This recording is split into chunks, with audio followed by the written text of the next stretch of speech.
Welcome, everybody, to the Happy Entrepreneur Show, the #1 revenue development and business late night show in the country where we're on a mission. And our mission is to empower, our mission is to inspire, and our mission is to provide you, that's right, you, the entrepreneur, you, the person that works all day, and some of you come home and you work all evening, right? Because you're a dualpreneur, or you, the person that's a single mom. Or maybe you're a single dad, or maybe you're married, you're just a kind human being, and you want to have a little more pleasure out of life. We want to provide the resources that are necessary to make your vision a reality, or the vision for the people you were called to serve. Like our guests, some of you have these skills and talents. It's not really for you, but it's for a vision greater than yourself, and that's what you do. So thanks so much. We got the one and only Dr. Allen on, by the way. I know y'all have Googled him already, okay? I know you're typing his name in. Some of you trying to find him on LinkedIn. That's cool. But I like to ask the person, so I don't have to read this bio. I like to ask him, hey, what's your origin story? Like, what was the reason that got you to what you're doing now? Like, what was that defining moment that got you to say, you know what? This is what I'm called doing. This is what I'm doing. So, Dr. Allen's okay. I'll turn it over to you for a minute or two or so, just to kind of give us a little backstory for all the folks that are watching and hearing you for the very first time. Great. Well, thank you, Shay, and thank you for having me on. You're a very positive person, and I find that personally inspiring, so thank you. I was going to be a Lutheran minister back in the day, and I decided as I went along that I could reach more people if I became a psychologist, and that's the route that I went. I went to the University of Illinois in the educational psychology program and started working with community mental health centers. And currently, I go around the country and help set up programs and do forensic evaluations. Those of you who might wonder what forensic evaluation is, this is not guilty by reason of insanity or responsibility phase kinds of assessments. So those are the types of assessments that I currently do. And in my private practice, I do a lot of workshops and program consultation. So that's what I'm doing now. You know, when you talk about what you're doing, and you mentioned mental health, and you mentioned, what you look at, and you said, some of you want to know what the forensic part means, but there might be some folks that says, Shay, I'm hearing mental health a lot, and mental health means many things to many people, right? Take a moment when you hear the word mental health, kind of, it's a broad question, but what kind of goes through your mind for the person that's listening right now? I'm doing a podcast called Practical Healthy Living, and that's the thing that we focus on. It's like, what can you do with your mindset to have the most practical, healthy life that you can have that leads you to the goals that you want to achieve? And sometimes we have to change the way that we look at things. Sometimes we have to challenge our own thinking. And sometimes we have to challenge the thinking of others through effective communication. So that's where mental health makes an intersection for me. I love it. Now you could have picked any topic you want. We were you and I connected through Linda Clemens. Linda Clemens, she's always watching. Shout out to you. Thanks so much. We never had this type of conversation. This is like a psychologist, like he's here. He's right here now. And then he picks this topic. Thank you, Linda. He picks this topic, right? He picks this topic, and it says, is it depression or is it malnutrition? Now, let's find out, number one, why he picked this topic. And I mean, I'm curious. And then number two, what it means to us, the folks that are watching right now, that are listening right now. What does this mean to us? Take it away, Doc. Absolutely. Yes. This topic means a lot to me. And a lot of people say, well, why is a psychologist talking about nutrition? If you take a look at, you may have heard of Maslow's pyramid of hierarchy of needs. And you look at the very bottom of that is physiological needs. So if a person isn't secure in terms of housing and basic food, then they're not going to be able to work on those other things like relationships and goals that they might want to achieve. So we have to take care of the bottom, the basic needs first. And oftentimes that means good nutrition. If you have good nutrition, then you should be able to be more successful with the other things that you're trying to accomplish in your life. As far as where that goes in terms of depression, what I see a lot happen in my own private practice is that people if you're a entrepreneur, I call them DBPs, damn busy people. When people are so busy, they're running out the door, they're grabbing food to eat, they're trying to get this thing accomplished, trying to get this task accomplished, but without really thinking about it, they're making poor choices along the way in terms of nutrition. So it's kind of like putting diesel fuel in your gas engine. Eventually, it's going to come up with you. Now, you can't eat a bag of M&Ms and become depressed. That's just not going to happen. What we're looking for are patterns of behavior. But when people eat a lot of partially hydrogenated fats and a lot of salt and putting a lot of alcohol on top of it over the weekends, this creates a pattern that can cause the same symptoms that you see with depression.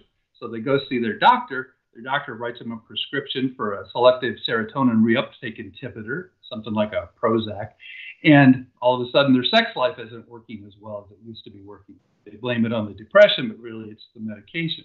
So when people come into my practice, we always do a nutrition assessment before, as part of any depression assessment or anxiety. You know, you broke that down. I love the analogy that you did. And I guess someone listening, even myself, might be wondering, man, he's interviewed a lot of folks. He's done the studies. And what does he believe is one of the reasons that prevents us from taking action? I heard all the things that could happen, and we understand we only have one body. This is the only body we have, right? You only get one. That's right. Yet, ever since we were small, they say eat your fruits and vegetables. You might live a long life. Drink water, diet and exercise, and it could happen. Yet, we don't do it. And I'm just curious. You might not have an answer. But I'm curious what your perspective is. Curious on what your perspective is on why do we not do what we know that we should do that could help us? Like I got water here for a reason, right? I drink water, but if I don't have this thing here, I'm not reminded to do it. Otherwise, I don't get the water in. So here's the question, ladies and gentlemen. Why do we not do what we're supposed to do? Like, what is his perspective? Like, how come we don't do what we're supposed to do? Wouldn't you want to know? Doc, can you take it away? Sure, absolutely. I always think of an addiction as any short-term survival mechanism that has long-term negative consequences. I'm not saying that people are addicted, but when people happen to make a split decision between meeting that deadline, getting those billings out to collect those fees, or have a nutritious meal, what are you going to do? People are going to go for the task that is going to impact their career, their livelihood, and put the nutritious meal on hold. Now, that can work once, it can work twice, maybe 3 times, but over a period of 2 weeks, if you're constantly neglecting adequate nutrition, you're not running on enough good fuel to be able to make good decisions. So it's not a conscious decision that I'm going to make a bad decision about this. It's more priorities in an emergency. So what we have to be able to do is to take a step back and set up a game plan for good decisions with nutrition. So one of the things that I talk to people about is setting up, having a nutritious smoothie in the morning that might have a lot of supplements that you know you're going to need. You might work with a nutritionist. You might work with your doctor to come up with, different supplements that you could include in the smoothie. Have that in the morning, and then that will sustain you in periods where you're highly stressed and aren't going to be able to make better decisions later in the day. Wow. I love that. And I guess I'll keep spending the money on all these protein shakes and everything else I'm drinking. No, I'm joking with you. But the older I get, I have my AARP card now. I'm part of the Puff Daddy generation at 53. So I'm buying anything and drinking anything that may help me out. Okay. So I'll tell it to my wife. That's why we spend all this money, right? But it's so true. We can pay now and we can pay later. I want to ask a very serious question. And ladies and gentlemen, here's what's cool. Dr. Allen didn't say I have to ask some questions or I don't have to ask any questions. He said, we can just have a conversation. And so you get to eavesdrop, a couple million, you get to eavesdrop on this conversation, right? But I'm going to ask him a question and he can pass if he don't want to answer it. But I'm curious, for folks like myself, and I've had opportunity to go to doctors like yourself. I hate going to folks like you, by the way, personally myself. But I've been there. My father passed away. I've been through 2 divorces. Don't worry, I'm on my 3rd marriage, by the way. And so I guess my question would be for someone that's thinking out there like, I hate going. They're going to make me feel bad. What would you say to the person that's just listening and watching and been thinking about it, considering it, and like myself, don't really like to go and don't want to go? Because at least in my area, my community, it's not seen as the thing to do. You should be able to work it out, right? Somehow it just goes away. And I'm being serious, but I guess the question is really serious is, what do you share with folks when you're speaking and lecturing and you do the podcast, you do so many things to say, hey, look, if you have a fear or you just there's some reason you don't want to go, here's some things to consider. One, when you're meeting with someone, maybe for the first time, and try to select someone. So it's a two-part question. He can handle it. Some things you may want to consider. And number two, why you should even take the step anyway. Just show up. Well, I think it's important that you process things with objective people. So it doesn't really matter if it's a psychologist or a social worker. It could be a minister. It could be a good friend. Now, sometimes with friends who are close, there gets to be blurred boundaries, and that can be difficult. But the good thing about talking to a social worker or a psychologist, a psychiatrist, is that they are more able to be more objective. And it's always good to get that type of feedback. Ministers are great at that. Life coaches are great at that. It doesn't have to be a specific mental health practitioner.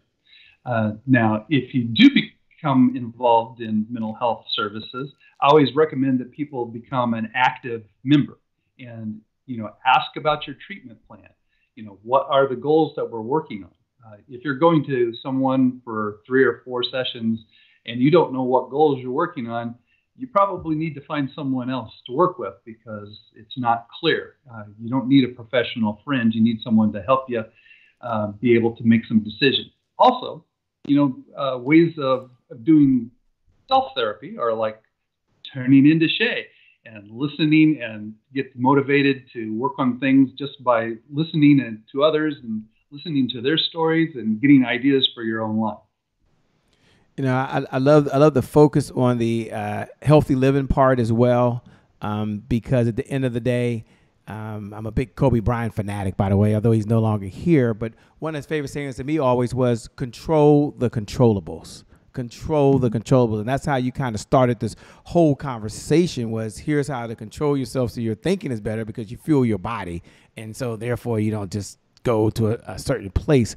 My question to you as you're speaking right now is that you have an upcoming book that's coming up now, Healing and the Logic of Illogic. I know you can't give us too much of a sneak preview, but tell us who the book is for and really the problem that you want folks to be aware of that the book's going to help solve. Well, that particular book is looking at addictions, and it looks at chemical addictions, process addictions, and other behaviors that act like addictions, though they're not called addictions. And the bottom line is it says there ain't no addiction. This is really another condition that's more like a distress deterrence disorder. And unless you're treating the actual cause, you're not going to be able to make much progress on it. So that's where we're working on that one. I love it. Folks are listening to you might be like, man, the doc's life is just perfect. He's Dr. Allen, man. The guy has studied this stuff. He gets this stuff. And they may be curious, was there ever a time during your lifetime that there was a setback, that there was something that just didn't go right for you? And maybe you knew these skills and maybe you didn't. But if you did, what was the lesson that you learned that you can pass on to us? And ladies and gentlemen, again, he said I can ask any question I want, and he certainly pass. But you might be curious like me, like, man, has this life always been perfect? I mean, gee, Moniz. Nobody's life is perfect. Everybody has struggled. Just this evening, we were struggling with my microphone, trying to get that to work. But probably the biggest struggle in my life was when I was in graduate school. I had taken out student loans when I was an undergraduate, and I think I had 5 loans, and 4 of them were deferred, and 1 of them was sold to a different bank. And so I didn't know to defer that one separately. And so I went into what was called technical default. So my job as a graduate assistant, which I could only have if I was a full-time student, was garnished, and I had no money coming in. So I found myself eating beans and rice and sleeping out in my car. And that probably lasted for 2 months before I was able to kind of pull things together and make it right again. But everybody has struggles from time to time, and it's nothing to be ashamed of. I think the thing that we have to focus on is trying to remain positive and be persistent. Just keep working the problem. Keep working the problem. Congratulations, man. It's incredible, one, to keep the mindset, and two, to keep going. You had every opportunity, every reason to give up, and you didn't do that. Kudos. If it did, what does that mean for you at home? Well, maybe it's not the student loan, but maybe something happened in a relationship, right? Maybe something happened in their health. Maybe you got a call from a loved one. They got a message from a doctor, or maybe just for you. You just woke up this morning and said, there's got to be more out of life than this. And now on the other side, you have the doctor. I woke up like that. Maybe I'm the only one, okay? You know what? There's got to be more to life than this when I'm looking in the mirror. And here's the good news. You can get it right, and the doctor's here. If you can I share with you one thing? Sure, go right ahead. Okay, so you're an entrepreneur. You're building all of these things for your future success.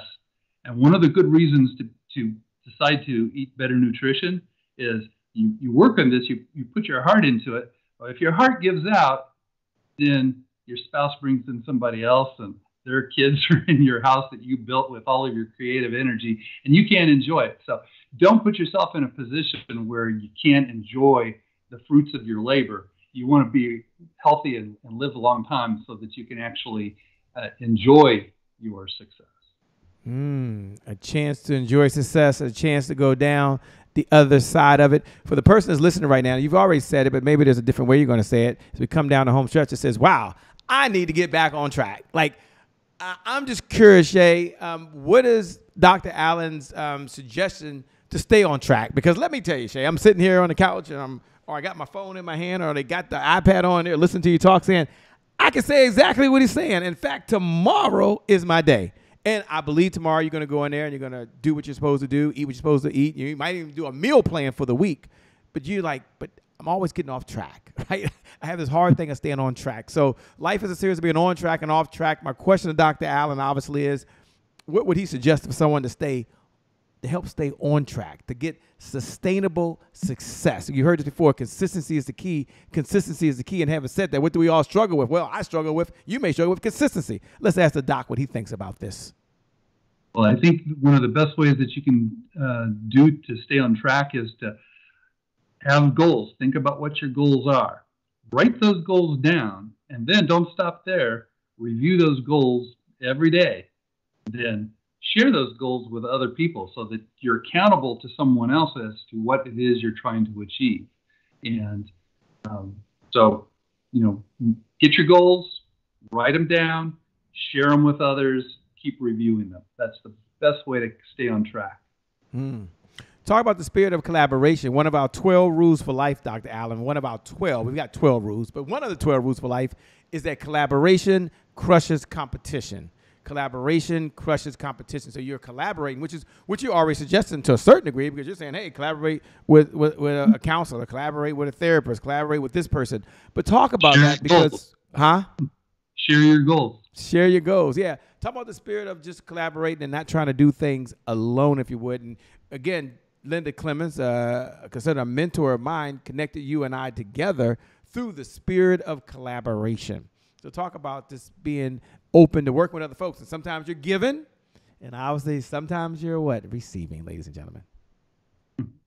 I think it was Abraham Lincoln who said that, don't I destroy my enemy when I make them my friend? By collaborating, you learn to work through the issues that separate you.